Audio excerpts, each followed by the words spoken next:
Oi oi, Ore-sama sensei wa, Ore-sama daro. Ore-sama, en japonais, ça veut dire moi avec une pointe d'arrogance.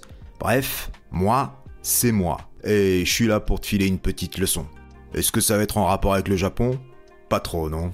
Est-ce que ça va être marrant? C'est pas le but. Est-ce que ça va être utile? Peut-être bien. Je sais pas. Comme dirait l'illustre philosophe, tout ce que je sais, c'est que je cours pas plus vite que les balles. Aujourd'hui, au menu, on a une explication linéaire de la scène d'exposition de On ne badine pas avec l'amour d'Alfred de Musset, en 10 minutes, montre en main, douche comprise, comme pour le vrai bac. Allez, c'est parti!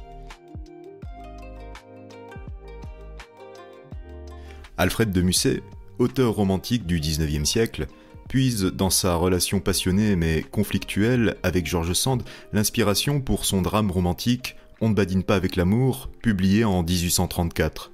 L'intrigue de cette œuvre théâtrale, initialement conçue pour être lue plutôt que jouée, met en scène Camille et Perdiccand, deux jeunes adultes promis au mariage qui se retrouvent pour la première fois depuis leur enfance.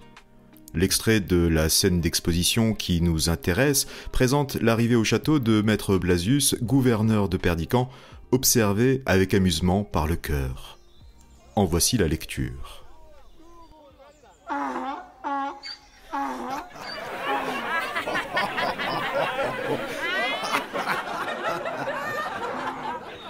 Doucement bercé sur sa mule fringante, Messire Blasius s'avance dans les bluets fleuris, vêtus de neuf, l'écritoire aux côtés. Comme un poupon sur l'oreiller, il se ballotte sur son ventre rebondi et les yeux à demi fermés, il marmotte un pater noster dans son triple menton. Salut, Maître Blasius, vous arrivez au temps de la vendange, pareil à une amphore antique. Que ceux qui veulent apprendre une nouvelle d'importance m'apportent ici, premièrement, un verre de vin frais. Voilà notre plus grande écuelle. Buvez, Maître Blasius. Le vin est bon. Vous parlerez après.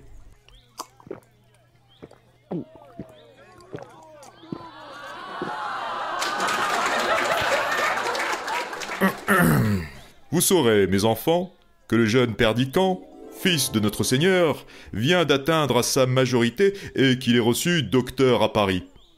Il vient aujourd'hui même au château, la bouche toute pleine de façons de parler, si belle et si fleurie, qu'on ne sait que lui répondre les trois quarts du temps. Toute sa gracieuse personne est un livre d'or. Il ne voit pas un brin d'herbe à terre qu'il ne vous dise comment cela s'appelle en latin, et quand il fait du vent ou qu'il pleut, il vous dit tout clairement pourquoi. Vous ouvririez des yeux grands, comme la porte que voilà, de le voir dérouler un des parchemins qu'il a coloriés d'encre de toutes couleurs de ses propres mains, et sans rien en dire à personne. Enfin, c'est un diamant fin, des pieds à la tête, et voilà ce que je viens annoncer à monsieur le baron.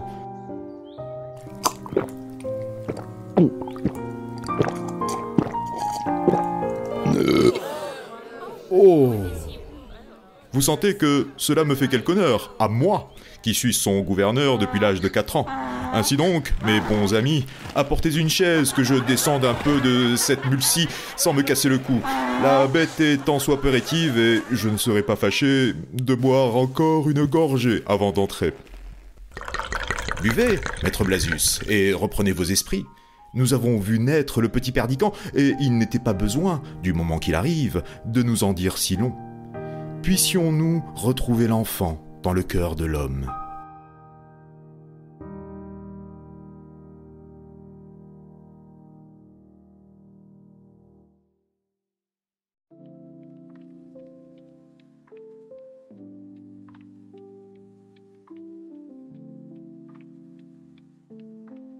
Nous observons que ce passage s'articule en deux mouvements.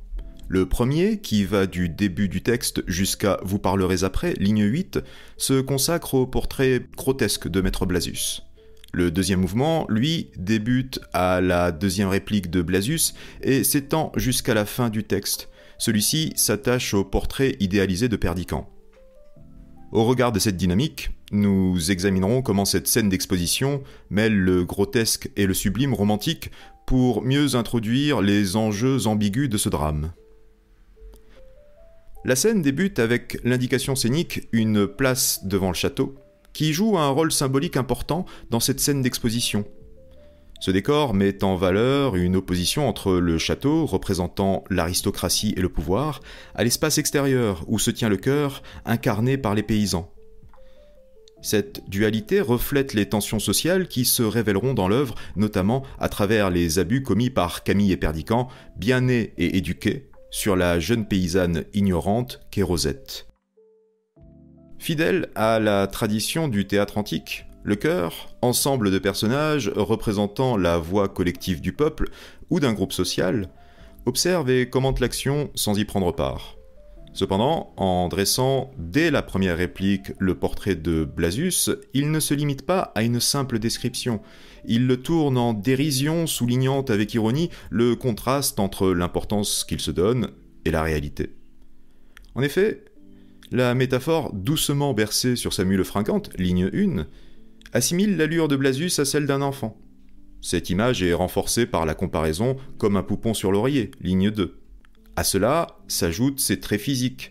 Blasius est décrit comme ayant un ventre rebondi et un triple menton, lignes 2 et 3, des hyperboles qui accentuent sa corpulence démesurée et caricaturale.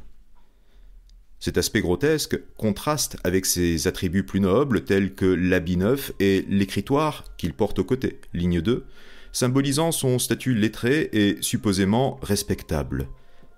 Ce décalage renforce le ridicule du personnage. La foi de Blasius est également moquée. Le chœur le décrit en train de marmotter un paternoster, ligne 3. L'emploi de ce verbe, appartenant au registre familier, suggère que cette prière religieuse est récitée de manière mécanique, sans réelle conviction. Blasius apparaît donc comme un personnage prétentieux, incapable d'incarner des valeurs dont il fait pourtant l'étalage ostentatoire, voire indécent. Ce portrait comique se clôt sur la comparaison avec une amphore antique, ligne 4, qui révèle son obsession pour la boisson, un trait de caractère confirmé tout au long de la pièce, et ce, dès la réplique suivante. D'entrée de jeu, Blasius s'exprime en ces termes, que ceux qui veulent apprendre une nouvelle d'importance m'apportent ici, premièrement, un verre de vin frais, ligne 5-6. La solennité de son ton, voire l'affirmation de son autorité, marquée par l'utilisation de l'impératif, est immédiatement désavouée par son désir de boire et trahit, avec humour, son imposture. Bien que le chœur appartienne à une condition plus modeste que celle de Blasius, il ne manque pas d'esprit lorsqu'il lui rétorque « Voilà notre plus grande écuelle, buvez, maître Blasius, le vin est bon », ligne 7. Si ces paroles témoignent d'une générosité qui valorise la caste des paysans, l'emploi du superlatif absolu insinue de façon subtile que son ivrognerie est notoire. Dès les premières répliques de son œuvre, Musset met en place un important réseau de dualités, voire de contradictions. Celle-ci se déploie véritablement à partir du deuxième mouvement, notamment avec le portrait de Perdiccas, où le sérieux émerge face au comique, annonçant ainsi les enjeux tragiques de l'intrigue. Maître Blasius commence le portrait de Perdiccas en ces termes. « Vous saurez, mes enfants, que le jeune Perdiccas, fils de notre Seigneur, vient d'atteindre à sa majorité et qu'il est reçu docteur à Paris. » Ligne 9-10. Cette réplique, qui remplit pleinement sa fonction d'exposition, présente le jeune homme comme un aristocrate accompli, marqué par ses études prestigieuses. Le statut et l'éducation du protagoniste font implicitement écho à l'issue tragique de cette pièce. Outre son éloquence, Blasius met également en avant l'érudition de Perdiccas qui l'illustre par la métaphore « Toute sa gracieuse personne est un livre d'or » ligne 12. La précision qui suit « Il ne voit pas un brin d'herbe à terre qu'il ne vous dise comment cela s'appelle en latin » ligne 13, exagère par l'hyperbole un savoir encyclopédique, reflet de l'héritage rationaliste du siècle des Lumières. Cependant, les artistes du début du XIXe siècle, comme Musset, s'en sont en partie détournés pour privilégier une exploration plus sensible de l'être. Cela se retrouve chez Perdiccas qui se consacre à ses parchemins coloriés d'encre de toutes couleurs, ligne 15-16. Ce goût pour la solitude, lieu d'épanouissement de l'intimité, inscrit Perdiccas dans la figure du héros romantique. Enfin, Perdiccas est présenté comme beau. La métaphore a un diamant fin des pieds à la tête, ligne 16, le dresse comme un personnage littéralement taillé pour l'amour. Si Blasius, non sans ridicule, s'attribue la réussite du jeune homme en déclarant « Cela me fait quelque honneur à moi qui suis son gouverneur », ligne 17, sa remarque, centrée sur le pronom personnel tonique « moi », introduit un thème central de la pièce, l'orgueil qui, conjugué à la parole, constitue le moteur principal des badineries amoureuses, puis tragiques, entre Camille et Perdiccas. Après de dernières bouffonneries de la part du gouverneur, digne d'un personnage de farce, le passage se conclut sur cette intervention clé du cœur à propos de Perdiccas. Puissions-nous retrouver l'enfant dans le cœur de l'homme, ligne 23.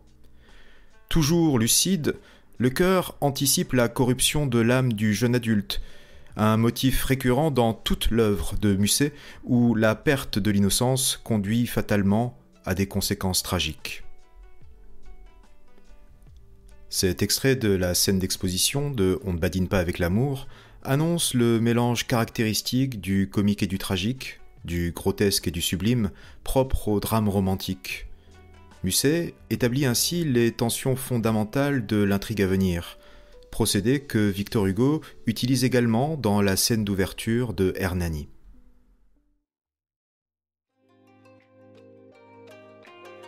Sate. Ore-sama no jugyo, kokomade da. Leçon pliée. Mais pas si vite. Tu croyais que t'allais te barrer comme ça? Maintenant, tu lâches ton like, ton commentaire, ton abonnement, tout ça. T'as cru que j'allais bosser aux frais de la princesse? Mendokse. Yare. Ore-sama no gaki tachi. Jana.